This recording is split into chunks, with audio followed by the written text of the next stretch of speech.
igama yami seyibekiwe yonke indlela yami ayakekho umuntu ongaguqula okwaprofethwayo ungakadalwa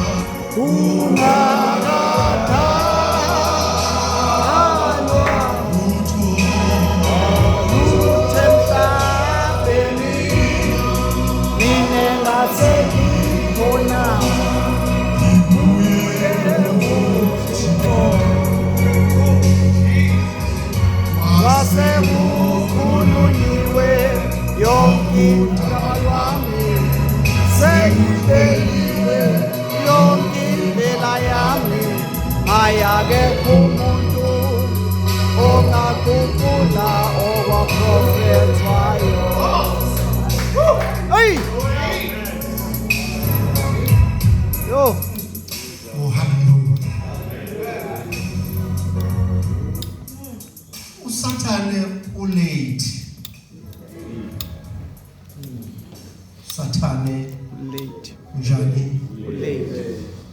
futhi kwangeke kwenzeke ukuthi lokho kwaprofethwa impilo yakho kungenzeki ngoba umprofeti omkhulu wempilo yakho yilo wakudalayo.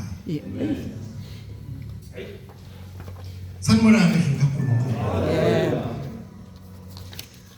Le part yokwahluleka ipart yokutaste akuyona idestiny yakho. You were not meant for failure, but failure is part of your journey. In you there is success, and in you there is progress. Awuzange uyithole lento ngokuthi kukhulunywa abantu. Nature yakho ngendlela owakhiwe ngayo wakhiwe kuwena kwafaka isizwe. Lesizwe sakhuluma kuwe singakakhulumi sisele. Yakhuluma ngaJesu ngiyazi ukuthi ngiyakhuluma. Awuzange ube successful ngenxa yokuthi ufundile. Imfundo ede kwi success owafeshinwa. Yakhelwa kuwena. Oh Jesus. Before kube contactiwa i-labor ward, kwakufanele kungene wena kuqala uzotesta utestele umuntu osobanjeni lakho angene usungenile. Awunaye umhelo wena, yena unemihelo ngoba wena awukwazi ukuba nomhelo ngento yakho ngawe.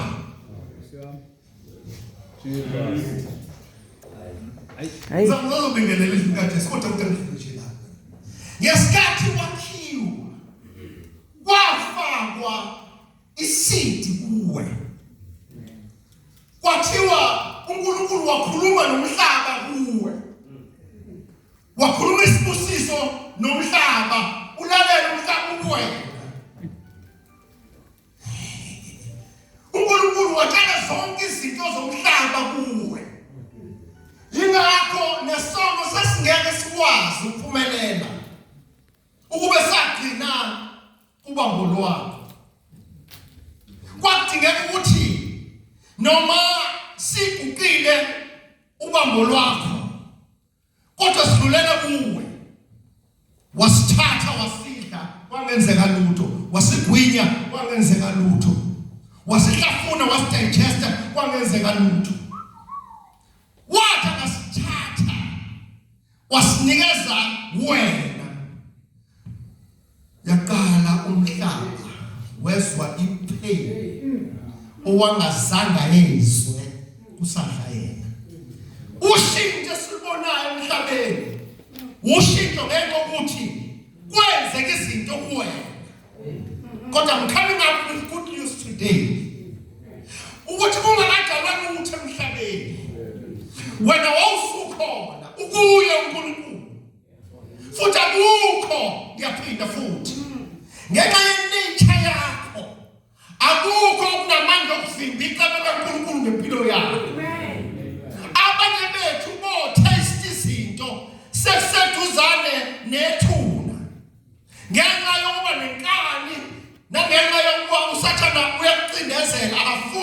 kwezelo izinto wathunywa zona. Abanye bethu bozu umnandi sebenelikani bezu umnandi balento adalelwa yona ngoba angeke kwenzeke ukuthi ungafinyeleli la washo khona uNkulunkulu. Kwesinye isikhathi siyababheja abazali babona ufundisi uvele besigebengu. Kwesinye isikhathi sigeje odadewethu nabafowethu babona udokotela uvele uyosebenza endaweni la ushapho nethini qine lapho. Kodwa ngeke kwenzeke abafowethu, ngeke kwenzeke amadoda kaNkulunkulu. Ngeke kwenzeke uyakhuluma endlini kaJesu ukuthi wena ungafinyeleli lapho usho khona uNkulunkulu. Ngoba uNkulunkulu into ayikhulumayo uyayilinda ngempilo yakho. Abanye kade sibezwa lana bephuma kuma-drugs, abanye they are struggling to come out of drugs. Kodwa ngenxa yokuthi uNkulunkulu isikhathi sakhe uthi sesondele sesishayile, angeke ukwazi ukuthi ibambe lento abamanye abantu ngenxa yesikhathi sikaNkulunkulu. Ngeke kwenzeke mfowethu, ngeke kwenzeke ukuthi ungaphumi ngoba uvanga udaleyo ukubala lonke esikhona.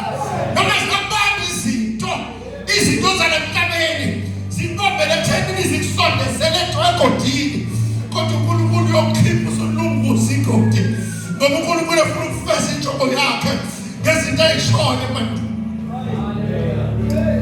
Aleluya bafowethu, namhlanje ngizofundisa ngiyazi ukuthi I'm gonna be taken because of the presence of God in this place.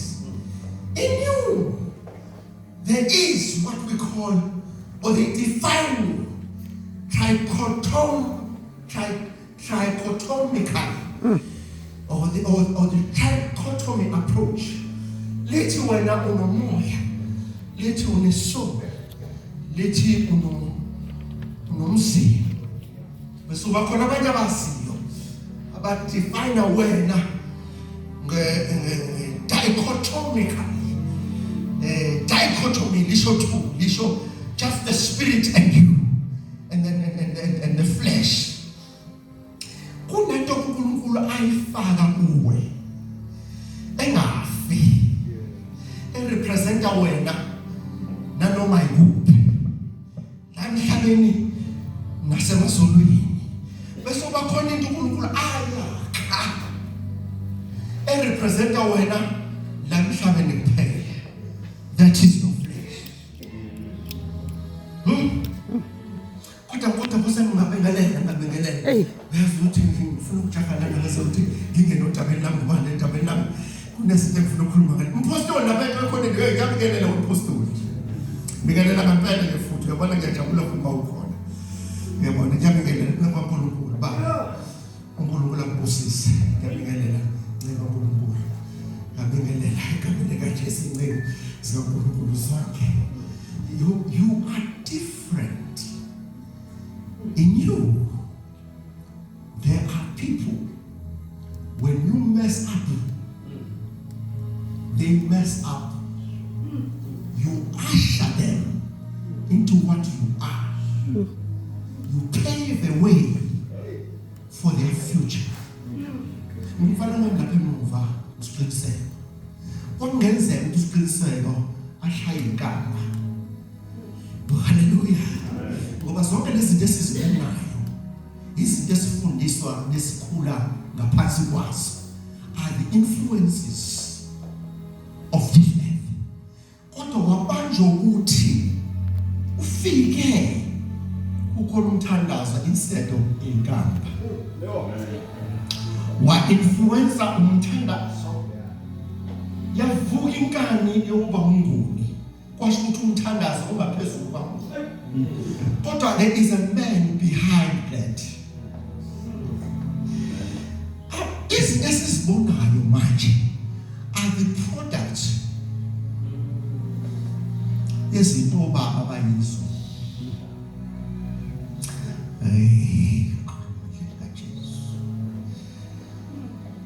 Sometimes we mess up. Bese sithi so fasiphakamisa izandla yini. Trying to escape the responsibility we have. Because we don't want anything wrong to attach with him, yet we do something wrong. The only people about to mess up is us. The only people about to mess up is us. We don't have beauty, but we have a capacity of attracting beauty in us. Nature yethu sinentshebe kodwa siyakwazi ukusondeza umuntu ongenayo intshebe lithi.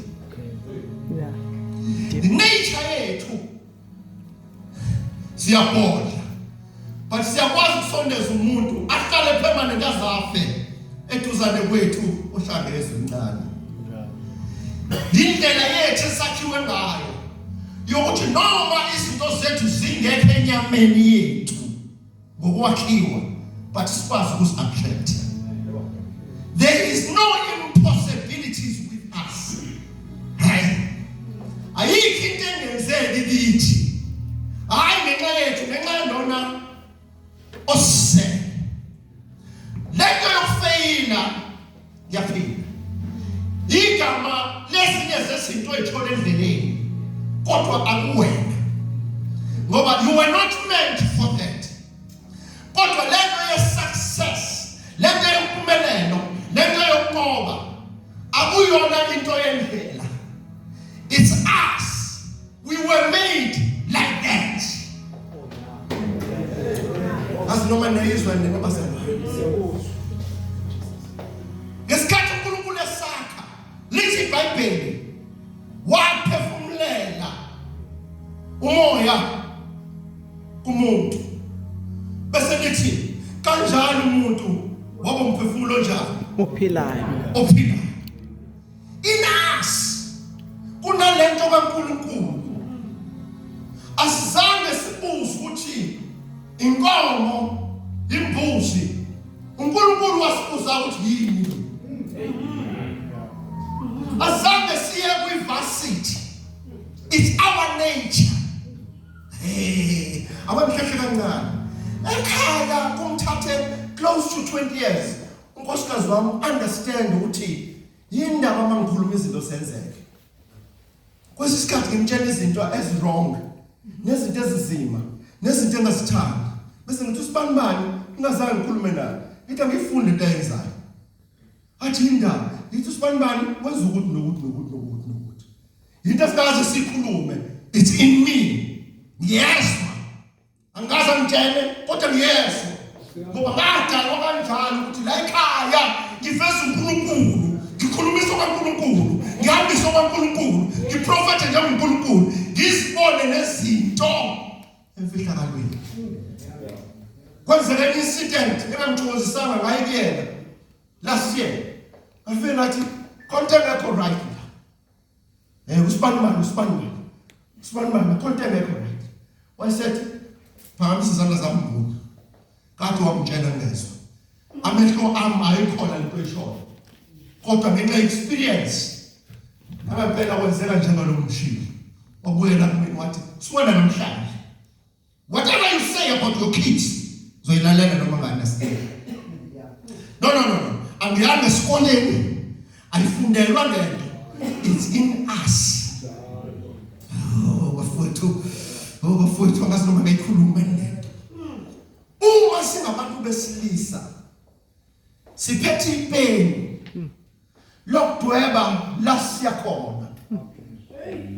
Sidwebela abantu esiyakubo nabantu esinabo manje. Asidwebi ngomsindo, sidweba ngokuthina. When we walk, they learn. When we do things, they take. It's our nature. We don't have to talk loud. It's in us. That's not what I say. So, I want to listen to ukuthi njalo ofika uyathuka. Ngoba uzoyidla lento yakho. Futhi akuzoba mnandi masuyidla ngoba izophuma exactly njengoba kade uyisho. Futhi ngakujabulisa lento wena yokuthi la ekhaya njalo hlelo ukuthi akukho ukuthi. Ngoba kukhona olalele emazulwini. othi ngakadalwa lutho emhlabeni wena wawusukhona. uNkulunkulu akajaji ngento enzakala manje phela, ukujaja ukubuka nangeso lento adalela yona. Kubalulekile ukuthi uma ukhuluma urepresent amazulu wazi ukuthi irandi liyehlika noma irandi liyanuka lilele ekhulumeni kwakho. Oh haleluya. Akekho lapho mfundlule nje. uNkulunkulu edala wena wadala isizwe kuwe. Saqaleka isizwe kumuntu. Sabusa isizwe futhi kumuntu. Awuyi eLabour Ward. Wangena kanye eLabour Ward. Warepresent umhlaba wonke. Lapho maganye igazi kuwe. Warepresent umhlaba wonke. Adamu wesibili futhi. Lapho maganye igazi kuwe. Representa umhlaba wonke. Lokha abantwana kuwe. Ufaka isizwe kuwe. Ufaka isizwe sizinhlobonhlobo kuwe. Ethemba ukuthi ngalesi sizwe uyokwaziwa. Ngalesi sizwe igama lakho liyoduma. Wayesethi you will leave inheritance. And inheritance not only in a form of natural things, but inheritance in all forms. This is what I'm going to be talking about today. You will leave inheritance. Uzoshiya ifa. Umuntu wefa. Wena uzoshiya ifa. Uma ushiya lefa, abantu they will celebrate. Ngenxa yezinto ishiyile. Abantu will live. Ngenxa yezinto ishiyile. The inheritance. Let us read the word of God. Get into it now. Isaiah 38 verse 1.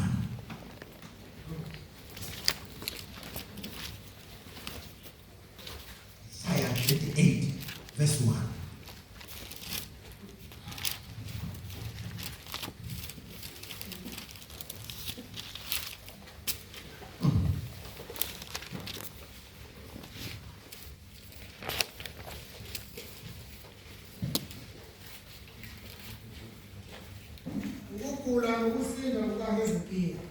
Yes. Ngalezo zinsuku uHezekiya wagula. Wayesephansi kokufa. Kwafika kuye uIsaya umprofeti indodana kaAmose wathi kuye, usho kanje uJehova uthi, yalela indlu yakho ngokuba uyakufa awukusini. Olhe izindlela ifeqe balokhuluma ukufa. Lweza nofundisa manje. Kufuna sikhuluma ukuthi awuyokusini. Uzokhuluma ukufa. Yes. Yes. Khuluma ngayo. Hallelujah. Ufika incebe yenkosi ithunywe uNkulunkulu la. Ngithanda lamazwi. Put your house in order. Because you will die. So put my order in your house. Wewe baninzi asikwazi ukuphila ngasemhlabeni. UNkulunkulu, put your house in order. Spiritually, naturally, put your house in order. Kama sikile ngayo lento ngokuzofa ngeke futhi. But put your house in order. Put your house in order. akubonakale ukuthi wena you are different. Amen. Ukuthi usindisiwe bese wenza izinto haphazardly. Listen to this. Listen to this very, very clearly. When God introduced uJesu kimi, khona izinto engangibona ukuthi ngangeke ngikwazi ukuzenza lezi. Kodwa uJesu wafika wanginakisa into eyodwa. Number one, there was no order in me, but quietly. Umuntu insizwe ethande kanje ihloniphayo, but there was no order. Number one, order. Angamfunda ehambe khona ubaba wami. Ngoba washiya sibancane. Washo ukuthi the heavenly order orders me to put my house in order. Because it is order number one. Umzalwane ungazali nongenayo connectivity, nongenayo relationship nobaba wakhe. Amen. Put Amen. your house in order.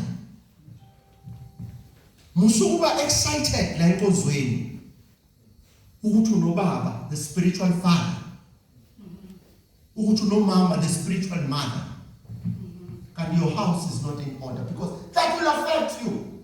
Amen.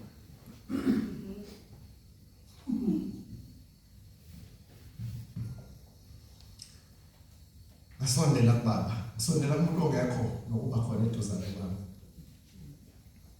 Yasebenza into construction. Shumayele incebe yakamlambo eJohannesburg. Usho ukuthi ngivale inhliziyo, sindisiwe kodwa ngivale inhliziyo ethi by the way ngingeni kuyena. Yavutha. But my house, mine. Kodwa ngokuthi ngisondele kubaba wami. Noma inamahlolo ukuthi uzosizwa ingane yakhe angazanga yonke. But ikhaya kufanele ngifake into order.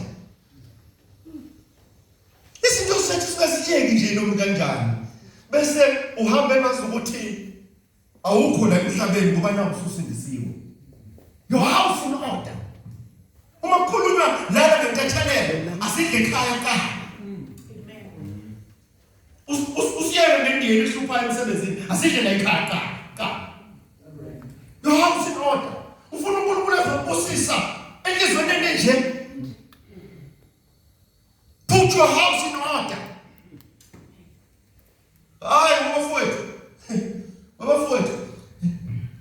Lento yokukholwa into yokukhulunywa. Kodwa ngaphezulu kokukhulunywa into yokwenziwa. Put your house in order. Yini lenza ukuthi uNkulunkulu azokhuluma noEzekiel ukuthi ungahambi izinto zinje. Yeah. Lo muntu lona inceba uNkulunkulu, ethanda uNkulunkulu. Yini uNkulunkulu athi get your house in order. Kamanye amazwi uNkulunkulu uyabona ukuthi khona izinto ezingahambi kahle noma ehamba nami. Kodwa khona izinto ezingahambi kahle. Listen to this. Angisho mina ukuthi iba ubhatata ubhanana. Khona izinto ezidinga wena njengomuntu wesilisa. Yeah. Ekhaya. Uthi la from today akwenziwa lokho ekhaya. You are putting your house in order. Ezinye zezinto izonambitheka izodleka. Kodwa you are representing uNkulunkulu. Abantu bazophuma bekhala la. But 10 years to come, bathi siyabonga uNkulunkulu ngosibani bantu wasindiswa. Sake saba nendoda la. Akushiwo ukusindisa kusuka ubhatata. Put your house in order. Listen to this. Ezinye zezinto engikwazi ukukhuluma ngazo la because they are very sensitive. In my house, kuhamba uma wami liyabazogogo ukuthi banjani. Ugogo la ngane na-aunty, la ngane kabasisi, la ngane zabantu abakhe, ingane zabantu. Yabona, akanendawo esihambile kuzokwenzakala la ekhaya. Hlala ingane ngasibani futhi noma ondla nebudget ibudget yakho uyabona nje ukuthi ilinise ngakhe. In the name of love. Wahamba gogo. The very same people that are expecting ukuthi bahlale lekhaya, bondliwe lekhaya, bagqokiswe lekhaya, banikezwe ukudla lekhaya. Basho ukuthi there is a man now. Someone who's in order.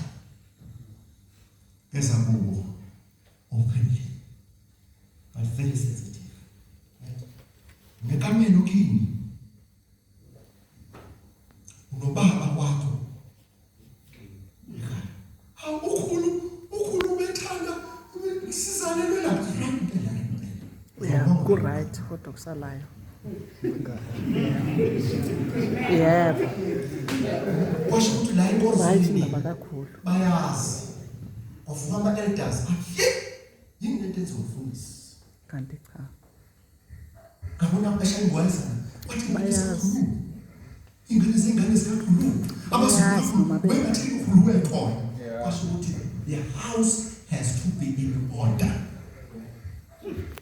Lalela angahambisa abantu emihlaba eminyango bayisa lapha enamakamela khona kubo. Put your house in order. Lalela uNkulunkulu akakusindisela ukuthi akakhokela ngomuntu wesilisa usuda usisi sekhulumile. Why wewe umuntu wesilisa?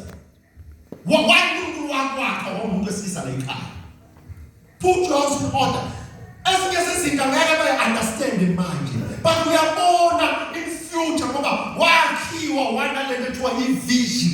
You are a visionary. Uyabona lana kuzoba ngumuzi. Kuzoba ngumuzi la in the name of uNkulunkulu ngasekho. Lungisa izinto zakho, lungisa izinto zakho. Oh hallelujah. Amen. Put your house in order. Your house in order. Angisho mina ukuthi iba nemali eningi, iba nemoto eningi. Put your house in order. Kulowo nakho. One. Alazi izwi lakho la ekhaya. Hayi ngokudelela. Jesus. Why uzalwe umuntu wesilisa? Alaziwe izwi lakho. Kumele kube khona izinto ezishintshayo. Sekufika wena. Ukhamba kumasolweni. Ulithemba lale ekhaya. Izinto zale ekhaya fanele kube khona i-direction eziyithathayo. Oh hallelujah. Amen. Ngoba because ayiyo. Hlezi ekhaya. Isindise mabana manje. Isindise umthanda sokuphela. Bathi Nkosi bezele umsongo. Ukuthi ngenxa sekhona mina basindiswe. Kukhulu wezomusa basindiswa umuntu la ekhaya. Asingithi Nkosi aqediwe. You see, I want to see order in this house. Umuntu we-order wona ngomuntu. Ngisize nodadewethu oney'ngane ezoyithula athola umshado. Order. Angazi in 20 years to come sihlezi nalezi y'ngane. Uyazi khona izinto ongayithandazeli kanti isokuluma kusasa. Osoyijwayele ingane yikasisi, ingane zika-auntie, ingane ngayitholela ngaphandle. Kulula nje kuwena. Ucabanga ukuthi niyenkonzweni nonke lana after 20 years zoba niyenkonzweni nonke lana. Khona umthandazo kube specific. Uyazazi ley'ngane. Nkosi awusize uSibanibani. Into ezongisiza la ukuthi ashade uSibanibani.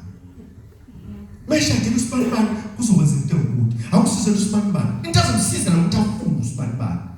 Uyazazi zonke ingane lana. Uphenduke wathatha iposition kababa uyingane ngokuthobeka. Let there be order endaweni ohlala kuyo. Don't be haphazard. Umuntu wesilisa awubambe umuntu wesilisa umantayintayini ngendlela ogqoke ngayo. Kuyabona ukuthi ayikho order.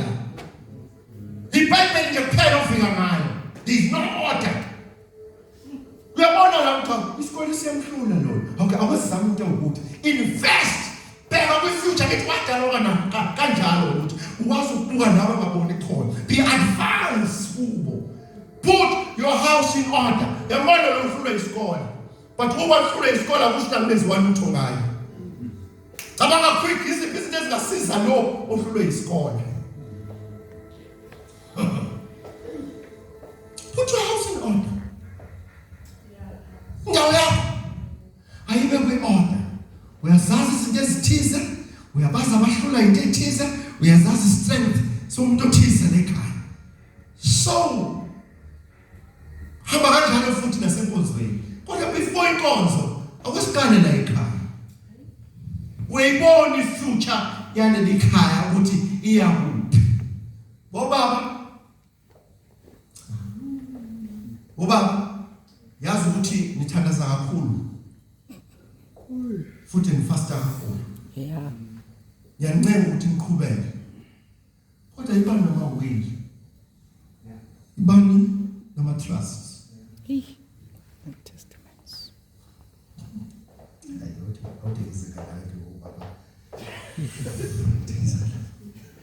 Zinceku zikaNkulunkulu. Yeah. Uma kuwukuthi iyabiza iwili, iyabiza i-trust, mhlawumbe ucabanga ummeli. Please, bhala something. Kwaziwe ukuthi uma ungasekho kuyokwenzakala. Yazi inheritance yini?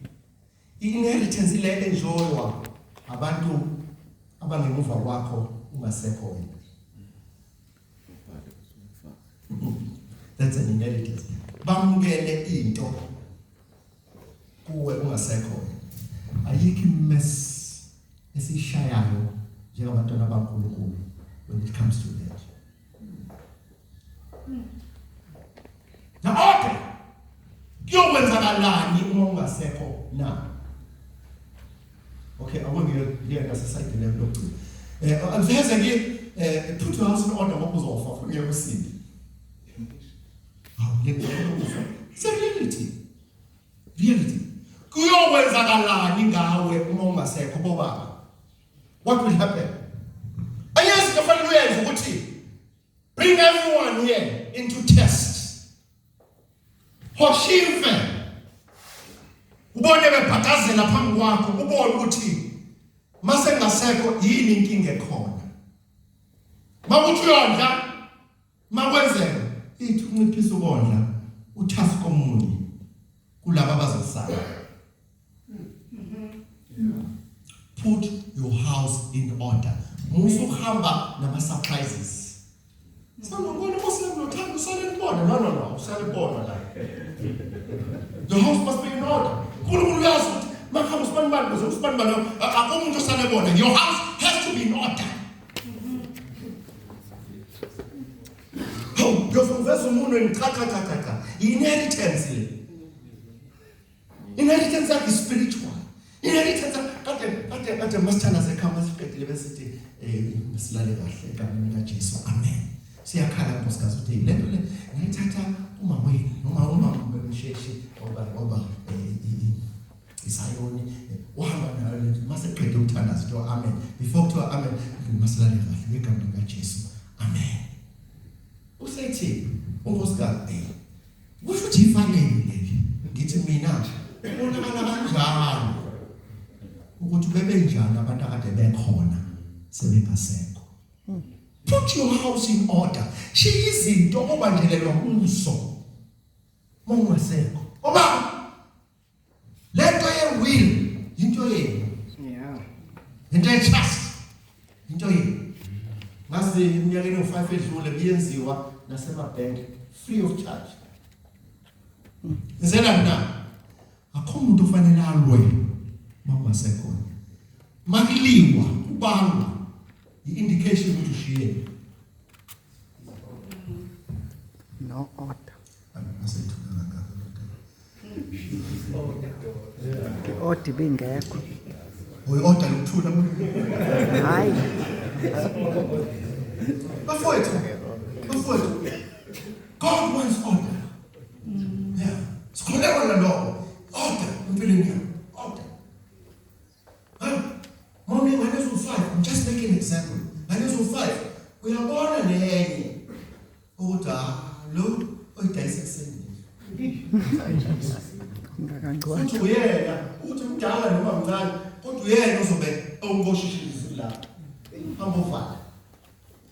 Uvale futhi kwaziwe wonke umuntu ukuthi lena iya kwi-will ayiyi trust. Lena ayidayiseki eyokuthi noma ubani oshayekile ngaphandle akwazi ukuya athi uyokhalela ekhaya. Akho umuntu ozohamba estraladini la ngoba ukuthi indisi idayisiwe oyisebenzela kanje. Order. It's known ukuthi lento ikhaya. Akho umuntu ozothi izosala nami ngumacini. Akho macini hamba uphatha amacini waphatha. Yes. Le ikhaya ayidayiseki. Uma kukhoneke irenteka iyarenta ngefarming. Le rent mali rent neyikaza usibani bazothola 10% zu bani bazothola 10% ukuthi noma kuthiwa ngikhaza 200 rand every month benu 200 rand angisekho. Yeah. Order. Amen. Has to be order. Yeah. You know your kids. You know uyamazi umuntu oyo wathi methiwa kuyathengwa la ekhaya akabalwa yena. Wesasingenzanga akushiwo ukuthi masenjalo ke sezomasihambe bese eyaxoshwa ukuthi ngalo sakubona nalo ngesikhathi khona kusekhona uMark sekhona ubaba unongafuni ngofesa ongafuni ukuthenga. Secure nabo abantwana bakho uyabasi. Fanele mohambile emhlabeni. Bathi siyabonga ikhehla. Kodwa siyabonga mama. Because you left something. Kanjalo nasentweni zakamoya.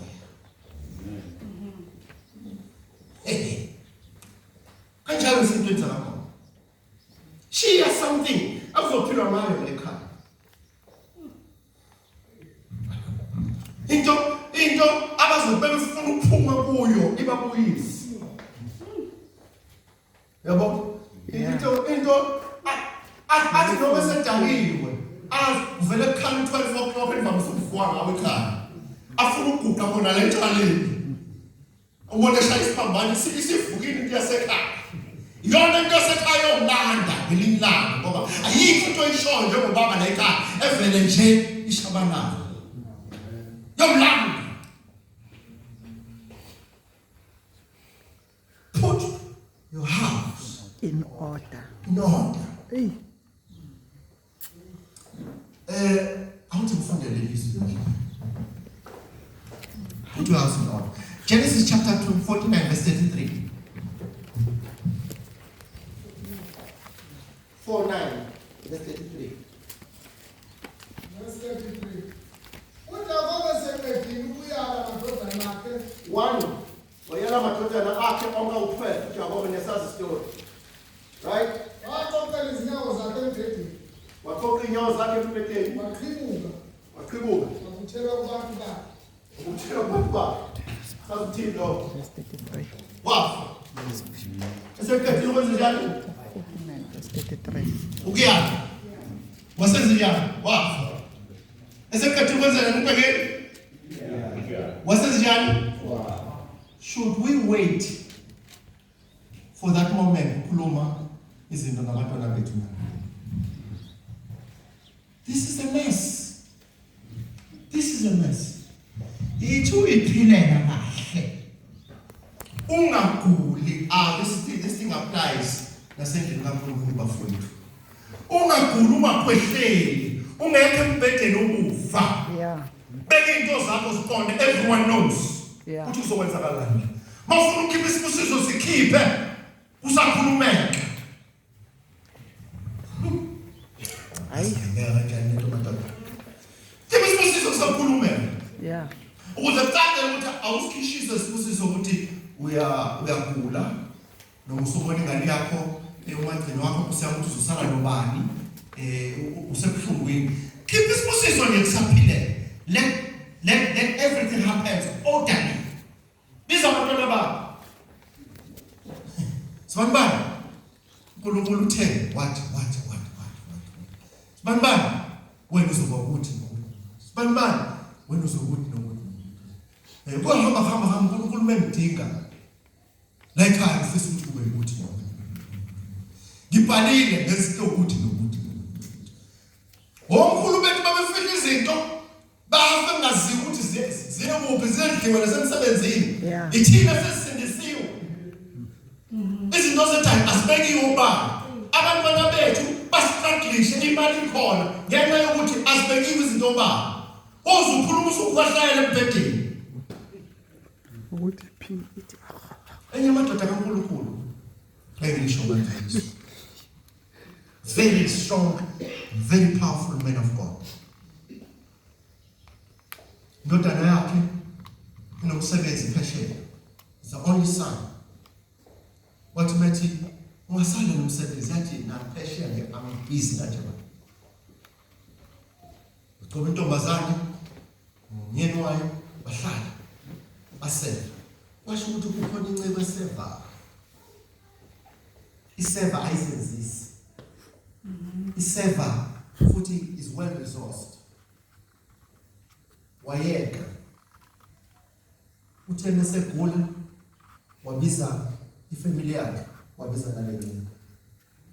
Wayesethi uma khaya kusasa ngisaphila. Yobe uNkulunkulu sebenza. Kodwa mangihamba ngenxa yentweni yamaphezi engenza this is a real story. Ngiyacela ninikeze usibani manje.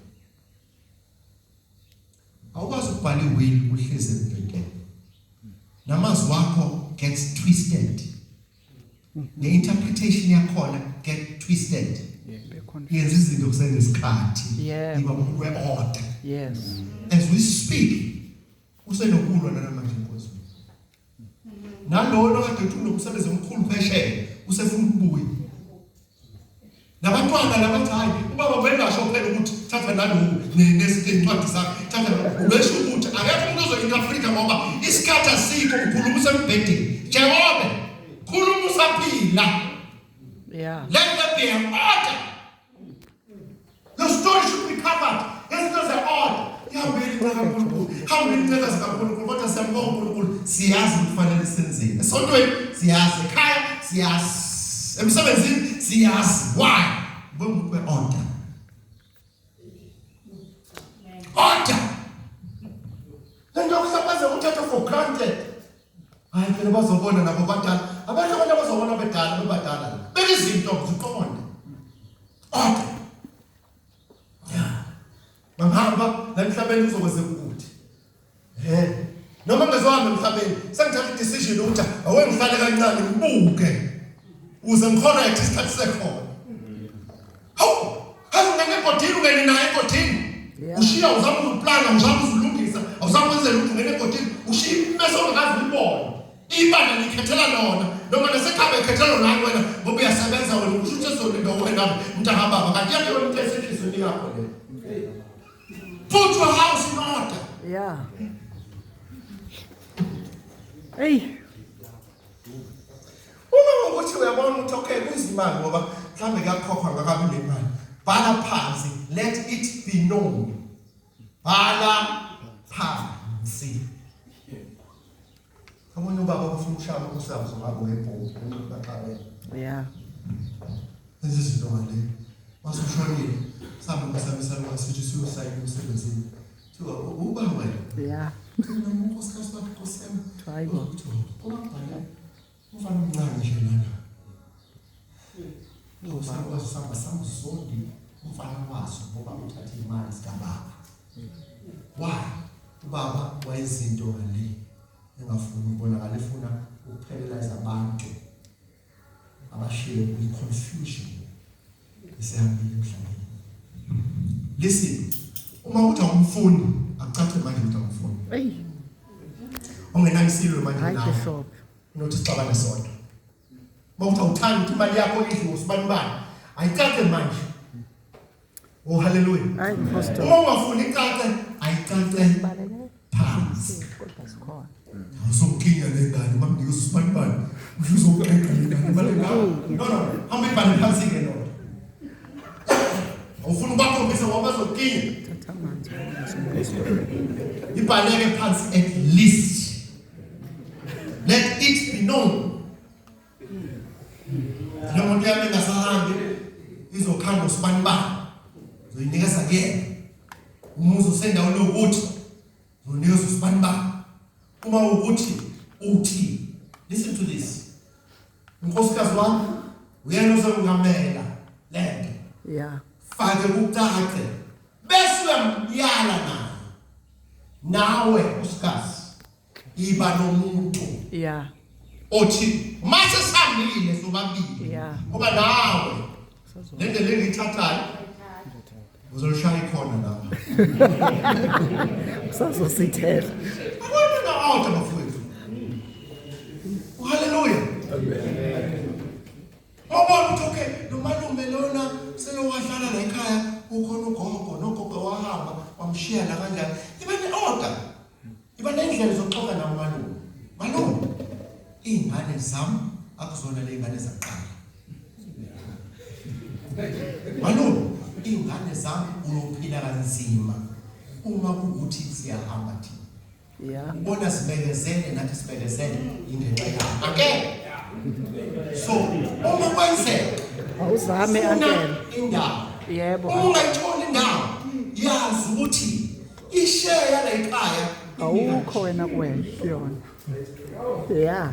Akucace angela. listen to this ngiyawazi amakhaya mina abangazi abangawomalume ngoba bazalelana hayi kunoqinise endlini kaNkulunkulu Hayi. ibenawo into yakho awusindisana kwani kwezulwini usindisana ukuthi uzodisplay uNkulunkulu la emhlabeni order in your house right here in this house first in the natural house then outside let there be an order Hey. yonke into yakho ithasele yabona ingane zami zazi ukuthi nginemali Sithawumakela Yabona? kakhulu. manje ngiyazama ukuyigreka ukuthi asibe nakho ukukhona right ukukhona kodwa kube nayo lento e-reality Yeah. yokuthi zazi ukuthi nginemali kuphi Yes. ngoba hleze ziyacalculate ukuthi nemamani mayishaya ikhona kusho usohlala kahle bashawe ibhomu sengihambile Yeah. besithi miliyoni ino-10,000 kuphela ndodakazi wami semncane wakhula nayo le nto wangisemabhizinisini ngisebenza imali ikhona Yeah. ilizwi miliyoni elilanga ngingasayini i-check ngidlala ngayo nje ngasayini i-check ngasimela 20,000 amnikeza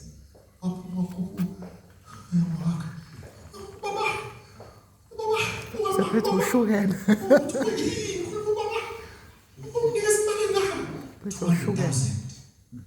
bakhombisa la ngiyakhona kodwa le nto ngabona ukuthi imenze le nto wakholwa nangesitandard esiphilayo ukuthi ubabone imali as a result angithi mangithi imali iphelile athi hamba uyithathe ekhadini ngiyayibona leyo hamba uyithathe ekhadini Yeah.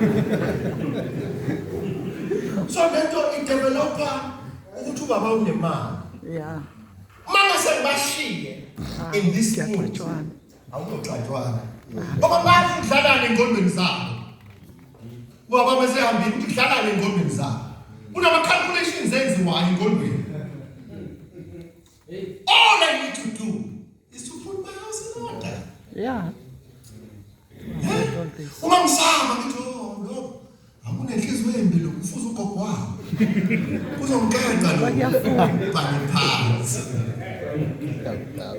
ohlangana enkantolo senginomfundisi ummeli athumele lawo uthiwe umzukulu uyena uzobona kwamphela yonke lento yini Bazombulela.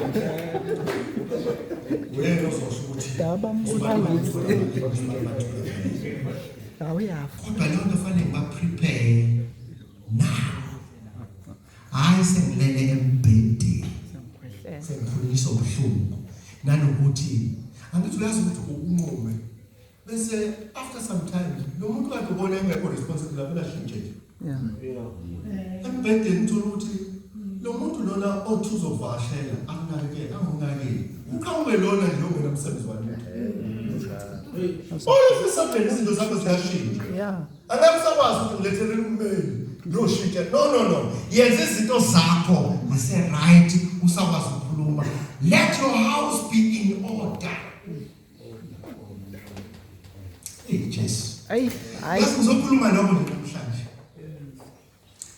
Listen bobaba, asikho isikole la kufundiswa khona ukuthi ubaba no ayikho varsity. Uyikapele lezinto ezingena varsity la emhlabeni uthi uNkulunkulu is much involved kuzo. Asikho isikole la kuthiwa khona awukufundisa umshado uyohlala 3 years noma seyaorganize la enkozweni utabeza abashadile ayonto everyday awufunda certificate futhi. Yeah. Uyinabe lezinto uNkulunkulu angene kuzo umhlaba wakwazi ukungena kuzo.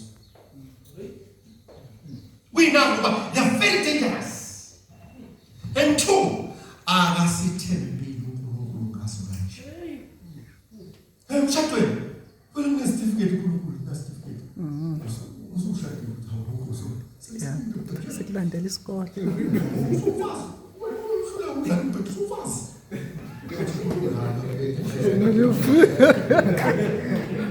Yeah.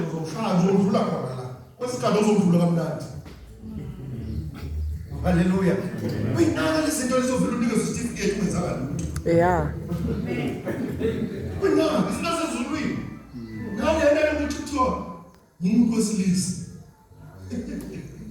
Kontektiwa i-testosterone. Yeah. Wena umuntu wesilisa itholakala kuwena kuphela wesifazane. Mase ngibeke udoli la bese nginamathiselisa phansi ugeneza udoli kodwa ungasuki phansi bese ngibeka ingane yowesifazane intombazane ngibeke lowesilisa bese ngithi bese thatha udoli owesifazane uzofika it's natural afike awudlalisa udoli bese uthatha udonse ahambe udlalela kwezinye indawo awudonse udoli engidlale mina udoli lethe lowesilisa ngenxa ye-testosterone Yeah. ufuna ukubona izinto zenzeka Yeah. awubamba udonse ngizimzekelisa udonse udoli awudonse ngavela khali akayi kwenye indawo yakhali ufuna ukubona lo doli udonseka. He is driven by what we call testosterone. Sikanjalo kwethina asiyi spiritually, naturally, we were fashioned, molded, shaped like that. Sifuna ukubona ama-results alento esiyifila ngaphakathi. No two ways about it. Kithina une-progress, kithina une-prosperity. And kwesisikhathi ngenxa sibona abantu abakhuluma kakhulu ungazi ukuthi siyahluleka kanti sawufuna amacebo kodwa Nkosi noma kuthiwa this is us sadalwa kanjalo singabantu bempumelelo la ingekho fuze bana uNkulunkulu wasidala. Listen to this pastor. It's not a mistake. When you fail, have you honor a definition of destiny? When you fail, have you honor a destination? Have you definition a destiny? But a definition a journey. Okay, it fails for the journey, but not the destiny. Don't be afraid to make mistakes. Emshadweni, enkonzweni, ekubeni umuntu wesilisa nasekhaya. Ungasabi ukwenza izinto ngoba ubona ukuthi uzohluleka. Ngoba ezinye zezinto esinika sona asifundelanga ndawo. Sizithole sezibuzo.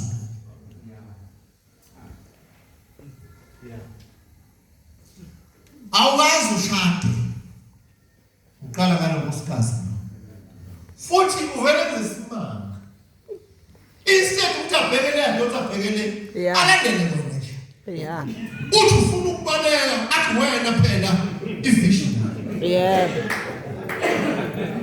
Kusho ukuthi kwesikhathi ufunde ngaphezulu kwami. Angazi nalo uvision ukuthi yini kodwa khona umuntu esengiyitholele nokulandelayo. Mawe 13 na ungesabi. Niyophuma uma ungene with an intention good. Don't be afraid to make mistakes. There are people abafuna njalo behlale be right. Babalekela ukwenza mistake. Ngihamba naye kwesikhathi ngene umthetho ngihamba ngazi mfowethu. What you have had? Don't be afraid. Sikisakhiwa kanjani? Kwesikhathi ukuhamba kwethu ukunikeza direction. Niyasana nabazalwane. So masa uma uzwe kazi ukuthi wena ufuna ukuphila njengakambambo. Ongumema unesito wakho. Wena ufuna ukuphila ngendlela yakho.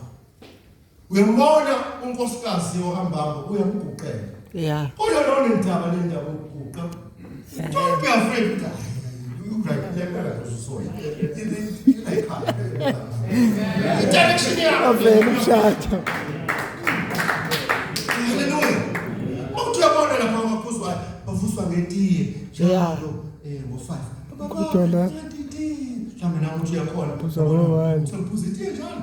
Ngo5 la wena unendaba netiye. Tshena lona ukulandelayo. Mina kodwa sithanda sami netiye. Yeah. Futhi wena uvuka ngo5. Ila. Listen to this. Musuba afraid ukwenza into yakho. Yeah. As long as une intention and right. Yes. Let there be an order. I-order ikwazi ukwakheka ngezinto eziboleka kwabanye abantu. Njalo wena izinto zakho uyifunde kwabanye abantu, ukhuluma kwabanye abantu, siphe zakho. Yeah. Order. Like how? Asifuna umoya. Sifuna order. Let there be an order before send your father. Order in the house of God. Order in your house, your spiritual house. Order. Eventually we got to win. You should know how to practice your absence. Ifundele nto ukuthi usibone isitori sokuthi umama nalapho usala bekwebhana basengaseka. Uyivale manje usesekhona. Ifunde manje. We practice the absence here. Musufuna nje ukuphila njalo wena noma sisebenza ingane ezu7 ekhaya. Wena usafuna uzibona wondla. Ngomzali sizodondolozela ufuna ukubona wondla noma ingathi sithi imaphela baba kwesikhathi azokutshela wena kufanele uyifundise. Yeah. Makulanjwa la uqinisele ufuna ukubona ukuthi kuyokwenzakalani. Mama said it's an inheritance. Because if you don't do that uzoqhubeka wondla amadoda ahola ngaphezulu kwakho namakhosikazi ahola ngaphezulu kwakho. Wena uphilela ukuthi wondla bona bondle. Bona bondle wena. Babona umama babona ubaba uzufe. Babona umama babona ubaba. Wena ufuna uphapha isibisana. Hayi amakhandlela ngisawathengi. Hayi imali ngekho. Ufuna ukubona ukuthi bani uzothenga amakhandlela. Yeah. Practice absence yakho. You are establishing an order. Usekho. Bona ikhaya lakho kusasa ungasekho. Listen, sort out the mess in your house. Yeah. Mess kwesikhathi idala abazali bakho abakushiya. Sort out. It's your responsibility. Ishilo indaba ye-trust leyo. Ufuna ukwazi ukuthi kanjani I can help there. Asekugcineni. Very unfortunate that you cannot stop to be a father.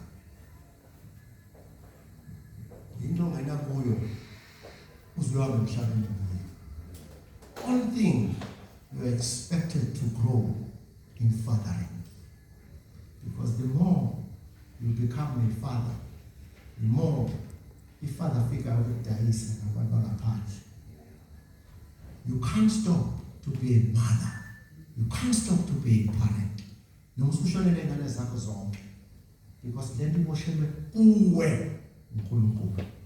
Shall we close our eyes and pray?